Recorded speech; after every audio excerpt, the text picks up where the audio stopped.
If you were stranded on an island, what three things would you take with you? Surely everyone has an answer. All right, let me narrow it down. Imagine you were trapped on an island with no water, no trees, and no animals. What three things would you choose then? On the night of July 31st, 1761, the Indian Ocean was covered in complete darkness. The captain of the French East India Company's ship Lutil, John de Lafargue, sailed forward without sensing danger, guided only by the seabirds around. Ignoring contradictory maps, he convinced himself there was no land in these waters. But just past midnight, disaster struck. The ship violently crashed into hidden coral reefs, not marked on any chart.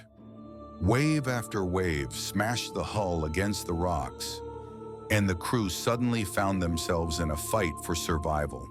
In the lower hold, about 160 Malagasy slaves, locked in darkness, screamed in terror.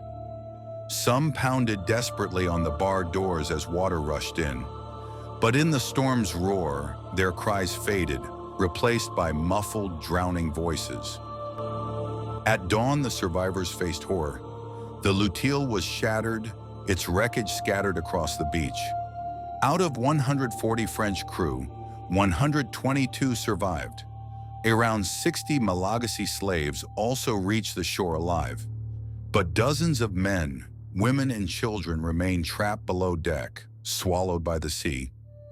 The toll of the disaster, about 130 lives lost.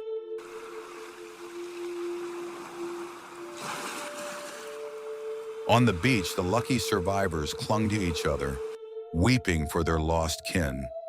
Mothers screamed their children's names into the endless waves, hoping for a reply.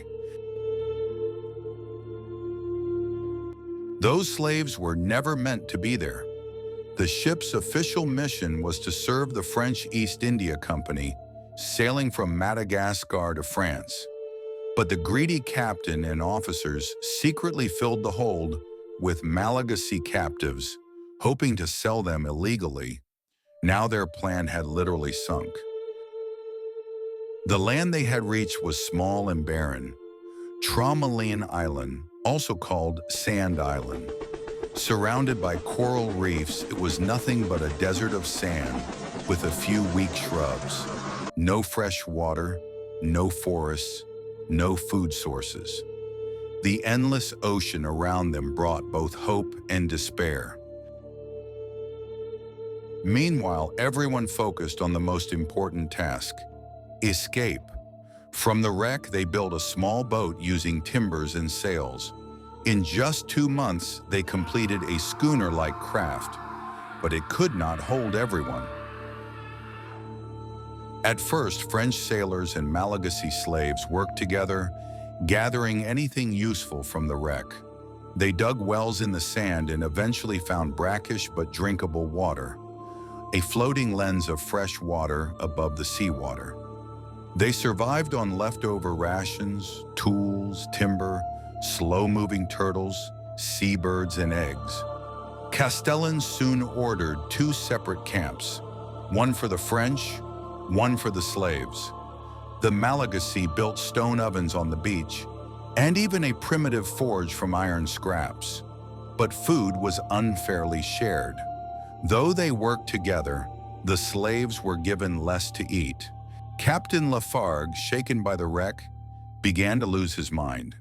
His position was a double-edged sword: admit the wreck and also confess to the illegal slaves. As he withdrew, command fell to First Officer Castellan Duvernay, who had lost his brother Leo in the disaster. Through grief, Castellan took charge and organized the survivors. On September 27, 1761, Castellan and 122 French sailors boarded the boat and left.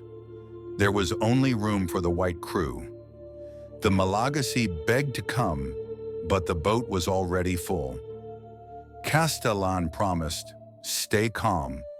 We will return with help." But days became weeks. Weeks turned into months, and no help came. The slaves realized the bitter truth. No one was coming back. Some refused to give up. A group of 18 built a raft from barrels and planks, hoping to reach Madagascar. They were never seen again. Time passed, and the community shrank. Within months, many died of disease, thirst, and hunger. By 1766, only about 15 remained, mostly women. They built shelters from coral and limestone, kept fires alive with precious wood, hunted turtles and birds, and fished with growing skill. They even built a watchtower, their eyes fixed always on the horizon. In 1773, after 12 long years, a ship appeared on the horizon, but it never came close. The next year, a French sailor swam ashore, but storms stranded him too. In 1775, he left with the last 3 men and 3 women on a raft, never to be seen again. On Tremelin, only a handful of women remained. Finally, on November 29, 1776, another ship appeared, the French corvette La Dauphine, under Chevalier Tremelin. The island would take his name. After 15 years of waiting, rescue had come at last. 7 women and a baby boy greeted the rescue party. The child, only 8 months old, had been born on the barren island and survived. The rescuers were astonished. These Malagasy women had built homes, kept fire alive, and endured on a treeless, waterless island for 15 years. The story of Tremelin is not just about shipwreck and survival. It is about resilience, courage, and the forgotten voices of those who were left behind. For 15 years, women who had been enslaved endured hunger, thirst, and isolation on a barren island. When rescue finally came, they carried with them not only their own survival, but the memory of over 100 lives lost. Tremelin remains a silent monument to their strength and to the injustice they suffered. Be part of our journey, like, share, and subscribe. And